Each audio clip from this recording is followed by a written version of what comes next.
Cinanda sayang kang kere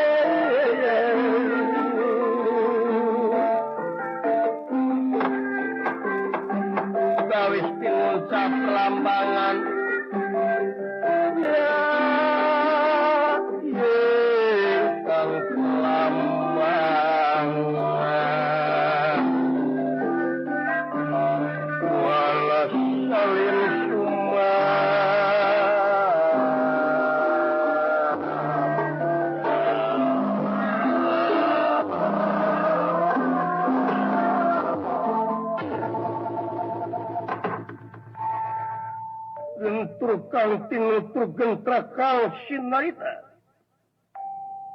Tulis kang kapiwarti enggal anu kacarios ngawiosaken kawontenan padepokan Setrawinangun. Panita kalamayar makan siang Bambang Haji Setraningrat Sasat Putra Murid Suhajun Yepanita.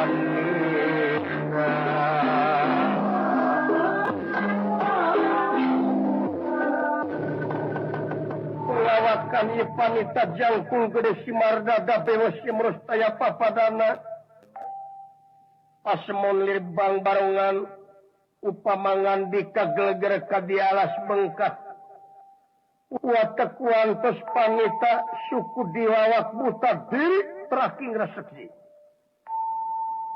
tapi sok sanajan ieu panita wujudna buta istuning parantos ngajauhkan tina rasa takabur nyatana parantos nebihan tina rasa kadengkian kasasami parantos saciduh metu sakecap nyata weruh saturung winara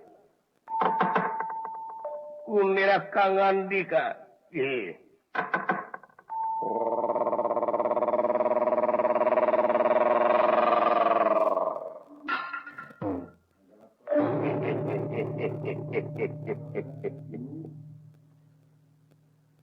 Rasyid anak ama Haji Setraningrat siap kadieu kaharep diukna ama sangat sono nutaya papadana hidup. Kalanun ama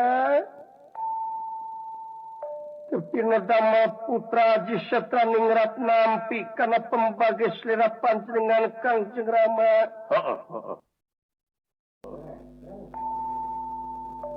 Kalayan unyuk sumangat ngahaturkeun semasung kemukoh kunyuk panjenengan. Uluh kasih. Agnuhun.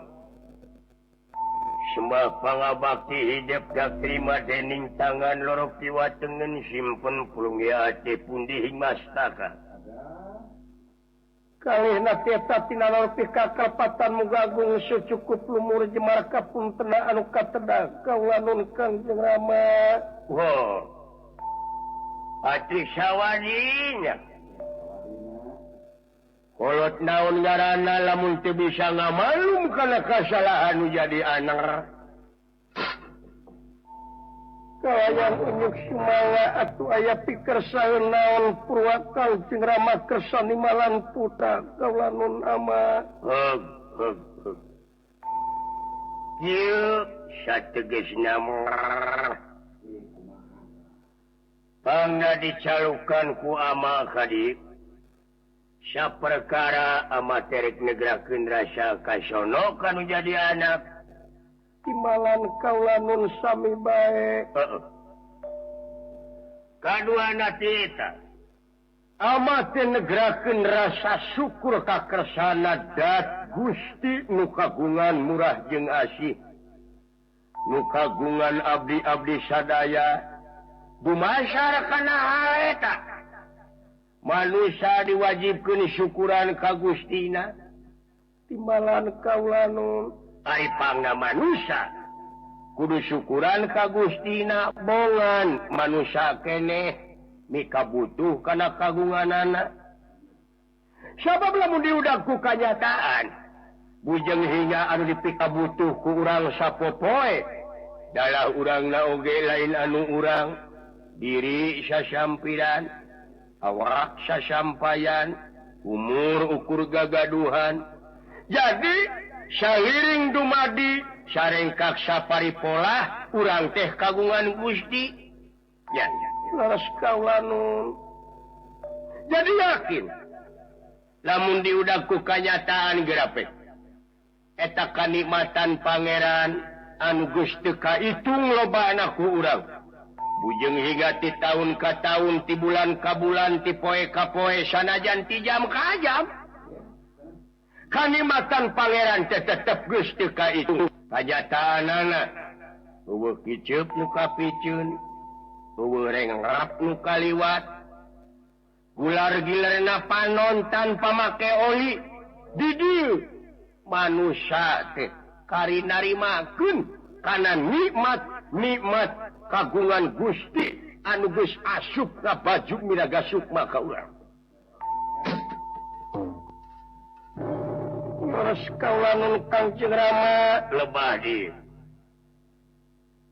Tak itu ngan kade cing inget fungsi atawa eusi tina syukuran urang kanu Maha Agung je. Kudu daek migawe kana naon rupaha parintahanana ngajauhan kana cegahanana. Laras kaulanan ama jadi ai syukuran teh kasep lain ngap wayang lain ngap dog-dog jeung reog lain ngap pangaosan lain ngap pangaosan mah eta mah tolabul ilmi ai syukuran teh nyaeta urang teh migawe kana parintahanana. Terus kaulanon contona kumaha contona ama urang di mana kelempang kahujanan di jalan. Leres tuluy we urang teh nyimpang ka hiji imah anu maksudna teu kurang jeung teu leuwih urang teh dek ngeunyieum payung. Timalan Kangjeng Rama sangeusna dibere payung eta kudu boga imah. Terus urang teh nganuhunkeun sangeusna nganuhunkeun urang dirig-dig ingit bari eta payung dikelek lain dibukakeun.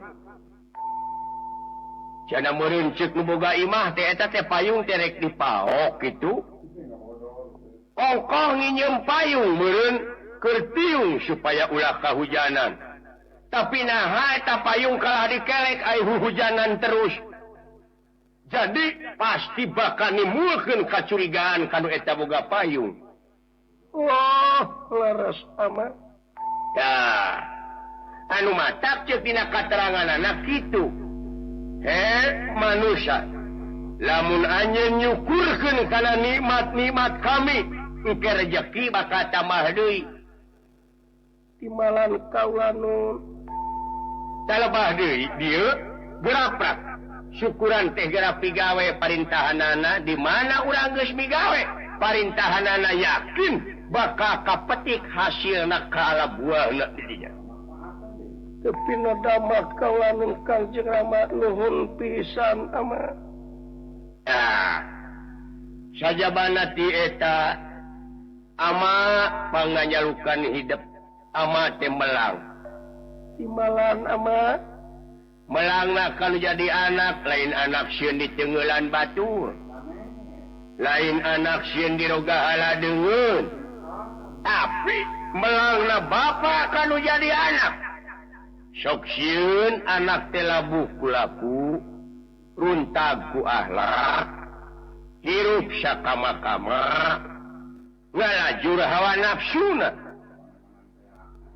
Bisi maneh kabawakeun ku alam modern kiwari, bisi kageleng ku roda alam, bisi alut-alutan kana jalan anu dilarang ku agama jeung dari gama kade. Bisi kabawa kanu cepuguh, mabok-mabokan, main jeung sajabana. Teh ulah eta teh dilarang ku agama jeung dari gama. Laras kaulanun Kangjeng Rama kade. Sabab di dieu cilaka jeung salametna jalma gumantung kana amal perbuatanana. Melak hade bakal kalah hadena, melak goreng bakal kabawa gorengna.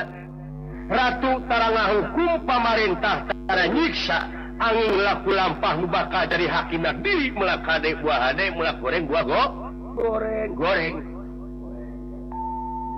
Timalan ama kade ama mi HP ceuli ama mi HP panon lain ceuli jeung panon ama dipinahkeun ka inya ka hidup tapi nganu harti ceuli mi HP so teh munga denge ama teh boga murid salah lampah mi HP panon ama teh mung nempok boga anak laku lampahna nirsa timbalan kaula nun ama ulah mahiwan gara prak anguran gara tolabul ilmi cenah geuning ceuk basa ayeuna mah wajib belajar tepi no dama kaula nun ama wajib belajar teh tong ayeuna ti baheula ge geus aya naon ama cenah geuningan tolabul ilmi paridatun tuh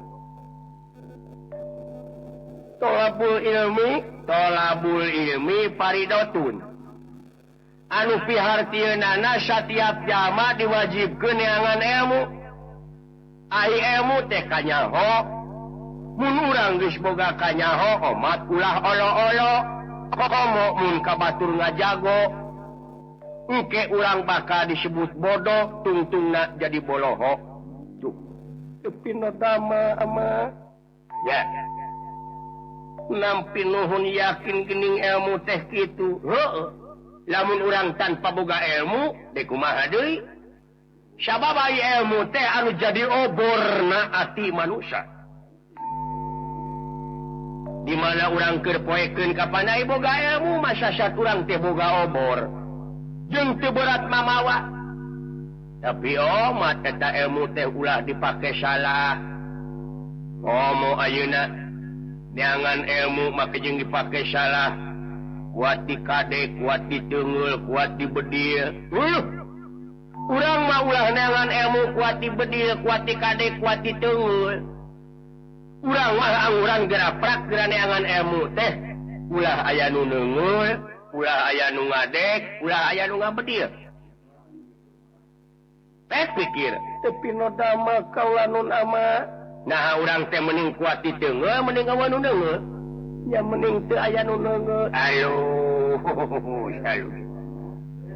Nah urang teh neangan ilmu teh mending kuat di bedil mending eueuh nu ngabedil. Mending teu aya nu ngabedil. Ayo. Nah urang teh mending kuat di gebuk mending eueuh nu ngagebuk. Mending teu aya nu neungeu. Ayo. Hakyun eta kahayangna. Cenah ayeuna jelema nepi ka atrok-atrokan neangan ilmu kuat di kade, kuat di bedil, kuat ku teungul, geuning kurunyu karung mah ngaringkuk teu bisa naon-naon. Anu matak eueuh kasempetan deui keur maneh ayeuna jeger-jegeran hirup. Sabab aya sisi niranana.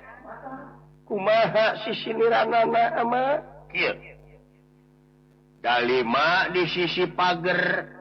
Buah tangkil di pulungan hartosna jelema nu ngaku jeger di bedil jeung di karungan tuh paneta leres ama nepi ka paburi saat jelema-jelema nu kabur nu kaleuweung anu dudukun mung katewa tu geuning eta salamet mah geuning eta dipikahayang ku sararea entong boro ku kiai, ku ajengan, ku dalang, ku bangsat, ku copet, salamet mah nepi ka butuh. Ya, leres pisan ama lebah dieu kaset. Salamet we urang mah anu diteanganana tepi no dama tapi syaratna salamet teh kudu kumaha hirup teh. Tepi no dama kudu bener, kudu bagur, kudu pinter. Tepi no dama jujur nu matak satria teh ulah leupas tina 4 perkara. Hiji satria ulah borangan. Kadua satria kudu jujur. Katilu satria sepiing pamrih. Kaopat satria ulah ngaluarkeun cipanon sanajan sakumaha meunang peristiwa. Tepi no dama Kangjeng Rama. Ama pangna nyarita kitu teh kasep. Ama teh geus kolot, geus cuet ka hareup, geus hurut lengkah, panon geus karasa rada surem, maca oge kudu make serep kacamata.